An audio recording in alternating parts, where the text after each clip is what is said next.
वसल्लम के आज मुक़द्दस दिन है। इस दिन का हम तमाम शहरवासी का शुक्रिया अदा करते हैं, मुबारकबाद देते हैं। खासकर कांग्रेस कमेटी शहर राजनांदगांव जनाब कुलबीर सिंह छाबड़ा।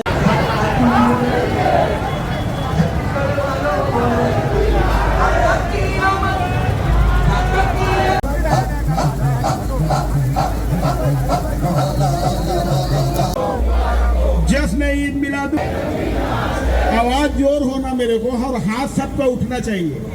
आज जश्न ईद मिलादुन्नबी के शुभ अवसर पर आज हमारे मुस्लिम समाज के भाइयों ने बहुत बड़ा यहाँ पर शोभा यात्रा जुलूस निकाला, जिस आज खुशी के अवसर पर, जिसका शहर कांग्रेस कमेटी राजनांदगांव द्वारा, हम समस्त कांग्रेस जनों द्वारा यहाँ पर पूरे जुलूस का स्वागत किया गया। खुशियों में यहाँ पर हम लोगों ने चॉकलेट और मिठाइयाँ बांटी और आज की ईद मिलादुन्नबी की बहुत बहुत मुबारकबाद।